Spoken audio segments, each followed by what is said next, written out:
Hello everybody, welcome back to the Natural Red YouTube channel. My name is Natural Red. Liverpool have made top 4 this season. In fact, we have finished 3rd this season. Remarkable. Honestly, how did we do it?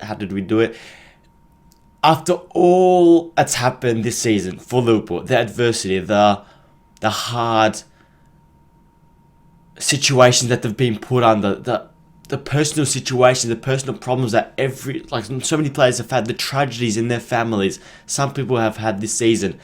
And within the squad, you're thinking, oh, my mate's going down again. Oh, he's down now. Oh, he's now down.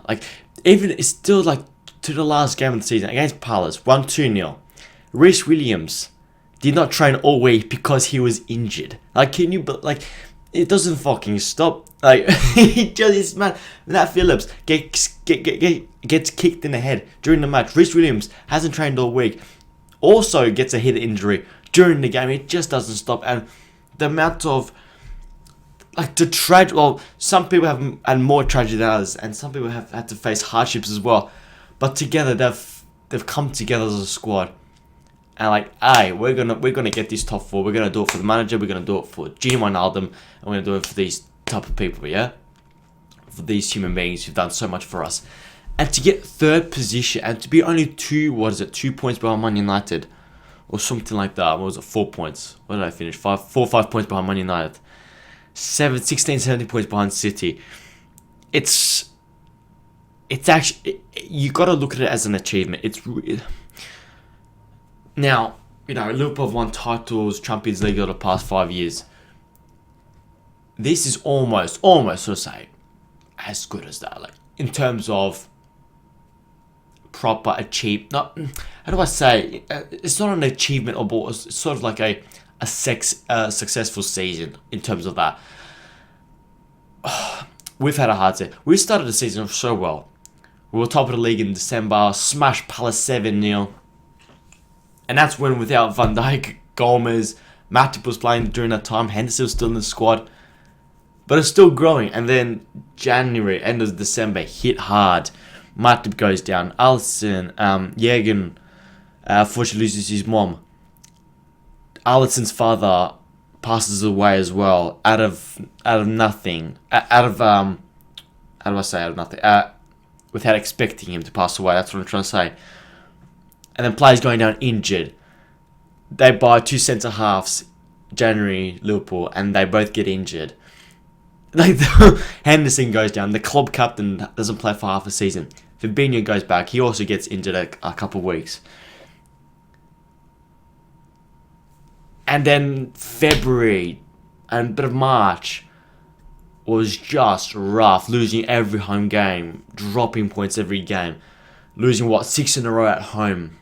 Not being able to score. The confidence. Mohamed Salah, the only one carrying the team. Trent out of form. Thiago just coming back from injury. Started to find his feet, sort of. Rhys Williams started to play a bit more games.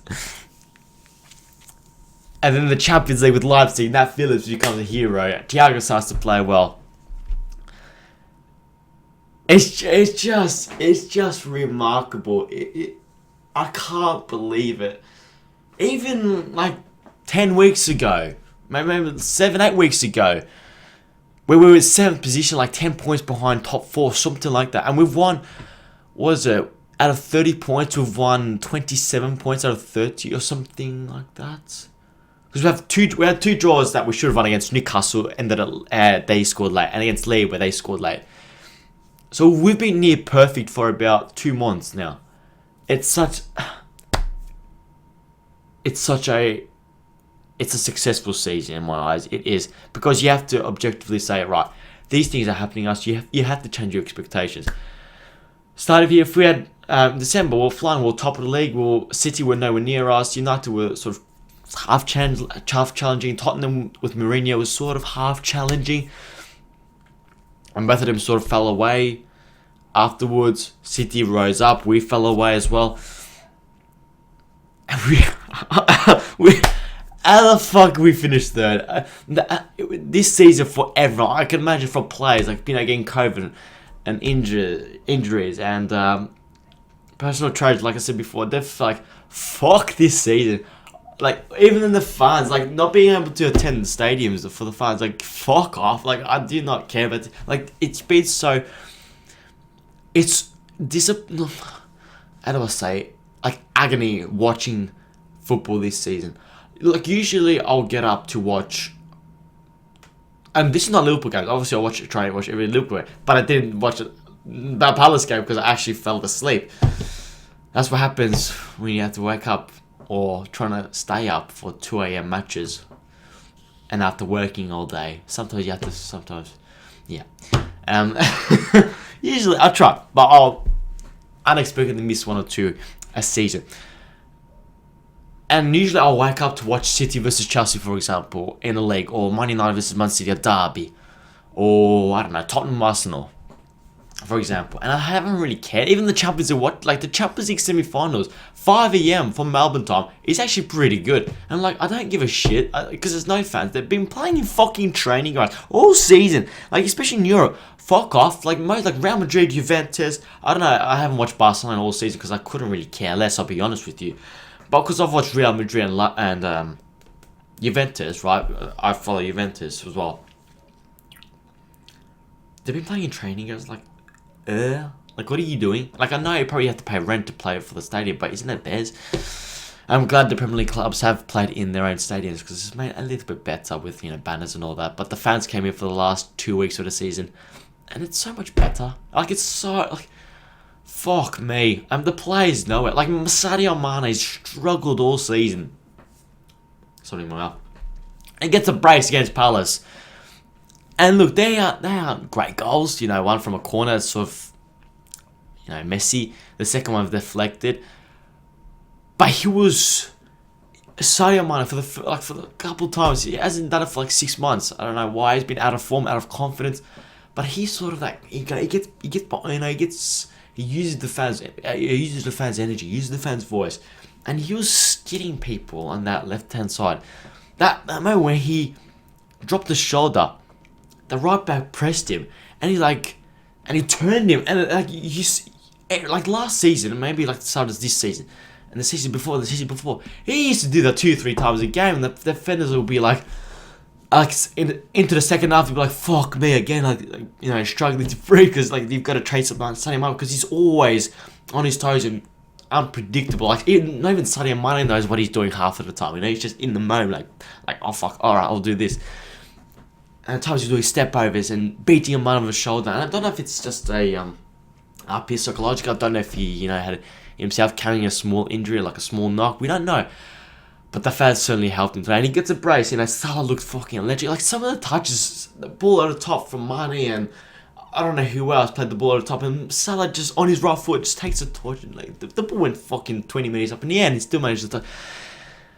I love this team so much. It's just brilliant. And third, right. Yes. It's sort of like, sigh of relief. Yes! Fucking get in top 4. We got top 4 with Reece Williams and Nat Phillips at the back. And a couple of times they struggled, but you will get that with Palace because they've got pacey attackers, they've got really skillful attackers. But Reece Williams, poor kid, he not deserved it. He's been thrown in the fucking deep end, and he's played what 10 Premier League games this season. That is ridiculous, right? That is mad. Or maybe 10 games, but obviously, that's mad. He was playing National League last season, and he's playing for the Premier League champions, ex-Premier League champions. That's just have a think about that for a moment. That's mad. Now Phillips Liverpool did not want him in last summer. They wanted him to, he was on the transfer list, on the sale. He was playing with Stuttgart's Bundesliga 2 last season, and then he's played 10 to 15 Premier League games. It's just have a think of that. And we got third with them two. Thiago missed 4 months of the season. Jota missed 4-5 months of the season. Henderson, the club captain, missed 4-5 months of the season. Matip missed 6 months. Van Dijk missed 8 months. Gomez missed 8-9 months as well. It's you just gotta laugh. How the fuck did we do it? It's one of those things. Yes, big time. Obviously, top 4. I want Leicester to finish in the top 4 instead of Chelsea, but we finished ahead of Chelsea. We finished just behind Man United. Like, I think people forget that we've got an elite manager. Like, Jurgen Klopp has, you can talk about we made mistakes in putting, like, why couldn't we trust these lads early on? Like, we were playing Fabinho and Kabak at the back. Maybe we should have trusted Nat Phillips at the back a bit early. Maybe we should have, like, even though Rhys Williams, he's not fucking very bad. Maybe we should have trusted him a bit more earlier on. Like, Williams played in the FA Cup, he got slaughtered by Rashford in the FA Cup against Man United, but maybe we should have trusted him a bit more. Maybe we should have put Fabinho in the midfield a bit more, because Fabinho is a world-class centre defensive midfielder. He's one of those things, but Jurgen Klopp, you don't want to throw these kids in the deep end. Like, we say kids, but Nat Phillips is, inexperienced. Rich Williams is 20 years old. And you don't know, but at the end of the day, Jurgen Klopp made the right change at the right time, because we got top 4 at the end of the day. We got third position with these two at the back. Like, it's remarkable. Honestly, remarkable. Like, this summer, we're going to be doing... I might do something like a Liverpool squad. Who should we buy? Who should we sell this summer? But let's talk about Wijnaldum. I was watching the highlights because I didn't watch the game. I didn't want to miss the game. Like I said, fell asleep. So I watched the game with Wijnaldum getting a send-off by Jurgen Klopp and by the fans getting clapped. It's like, Wijnaldum. Like, don't listen to the fucking twats on Twitter who don't... I don't know, he just slaughters you Wijnaldum. They're a bit weird, I'll be honest. They're a bit weird, and they're probably... they still probably haven't touched a girl, like, those type of things. But it was good to get him a send off. Wijnaldum, he's like this season when everyone was going, like, everyone next to him was like, oh, another midfielder's gone down. Henderson, Fabinho's got a centre back. Milner's getting injured, and so on. Like, then Thiago got injured. Like, he's played. Him and Robertson has played all 38 games this season. Like, they've been like you not wanted to leave, like, oh, because I hate this, but like you wanting a new challenge, and you still cared for the club. You still put in 100% effort. You still wore the club's armband with pride. And he was just pushing and using all his energy throughout the whole season. Even Robertson, poor them two. Everyone's going down. Everyone's going down around them, and they played all 90 minutes every fucking game of the season, basically. It's just a remarkable story. And Wijnaldum will leave this Liverpool team as a legend.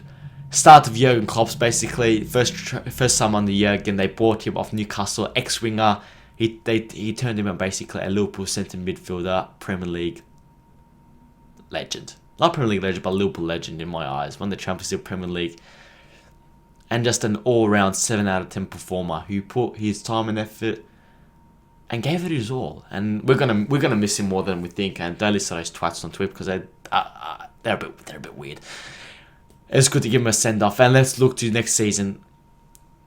Top 4. Fucking yes, Champions League, baby. Here we go. If you've enjoyed the video, make sure to like and subscribe. Follow us on social media platforms and on Twitch. We're gonna cover the Euros. We're gonna try and cover transfers this summer. So do subscribe, hit the bell notification. Subscribe also to my second channel, podcast channel. It's how to do with footy. It's just me and my mates talking absolutely shit because we are so dumb. Sound. And we'll see you guys later.